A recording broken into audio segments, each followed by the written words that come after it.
Today on Tanaka Homestead, I want to talk to you about my garden and why it's a hot mess.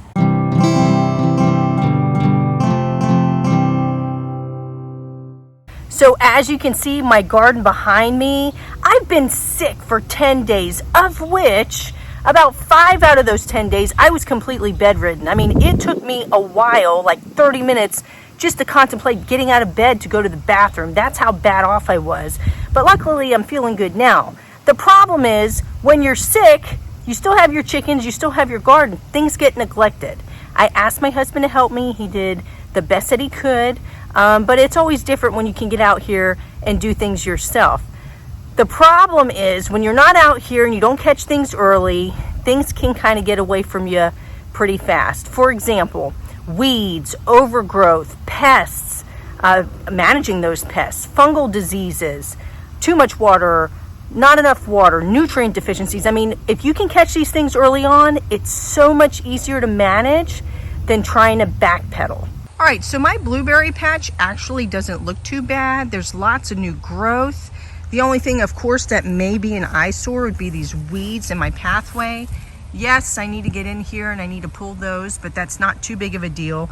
The biggest issue that I have had with my blueberries would be rodents. So I put these CDs up before I got sick, and I actually have noticed a pretty big difference as far as the number of holes and whatnot. I'm going to be doing some other things and experimenting to see what the best way is to combat the rodents. But so far, I'm not too upset about these beauties. So here are my sweet potato vines. This is a bit of a different story. They actually look a lot better compared to what they looked like when I first came out here. Here's the thing. Clearly, somebody's chomping on my vines, which I don't appreciate. When I first came out here, they were falling apart. I mean, a lot of them had holes. So this is actually better, but not quite where I want this to be. So I'm going to continue to use diatomaceous earth. It's fantastic for soft-bodied insects, which is what I think is causing this. So I'm going to have to tend to this, but it's always easier if you see these things to address it when it's a small problem. It's much more difficult to address it when it's a bigger issue. And here are my okra. Now listen, there's weeds here. There's not a whole lot of weeds here. This section, and there's a section in the back. I don't know if you can see it. Those are the only two small sections that I have to get the weeds up. Everything else looks pretty good. But man, when I came out here, there were weeds everywhere. There were weeds in the pathway, which clearly I need to, some of them are growing back, but what a mess. And then on top of it, on the left side, it looked like my okra, this first row over here on the left, looked like a lot of them had a fungal disease. So I had to try to address that. That was also a mess, but they're looking a lot better. And I'm also supplementing all of them with bone meal, which helps with flowering. And I've been putting diatomaceous earth on them for soft-bodied insects. You can see something's been munching. But overall, these look pretty good. They're producing. You can see the beautiful flowers. Here's one right here.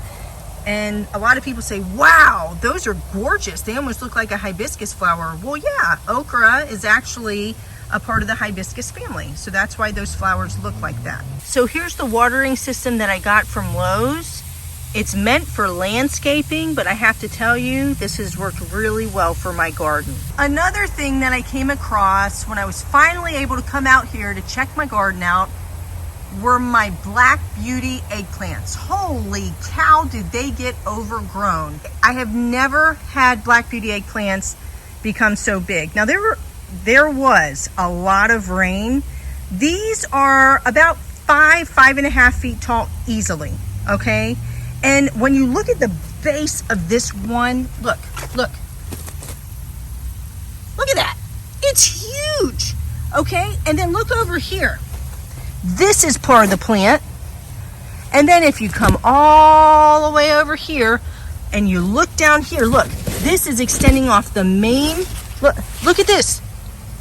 So you think Black Beauty eggplant maybe 24 inches, 28 inches wide. No, this plant, all of them, are anywhere from 6 to 7 feet wide. I am not making this up. I mean, And of course, I'm hesitant to prune them back because there's beautiful flowers all over them. But then the concern would be overcrowding. And there's some areas I can see insect damage, and I see some fungus, so I have to address that. You know, this is also a work in progress, but it's like, holy cow. I mean, 10 days of not being in the garden, and this is what we have? It's crazy. Here's the back side of my eggplant, just so you can see what I'm dealing with. I mean, there's eggplant all over, but yeah, I definitely have some work I have to do. My dragon fruit, oh my gosh, I have the supplies to go ahead and put poles in these poles so that we can make a trellis and they can hang over. But of course they were neglected. It's just, it's terrible when you're sick. Get so behind. So I still have a whole lot of work to do, and I'm gonna continue to do that until I get my garden back to the way it was. Thank you so much for watching my channel. If you haven't already, please click that subscribe button, and happy gardening. Bye-bye.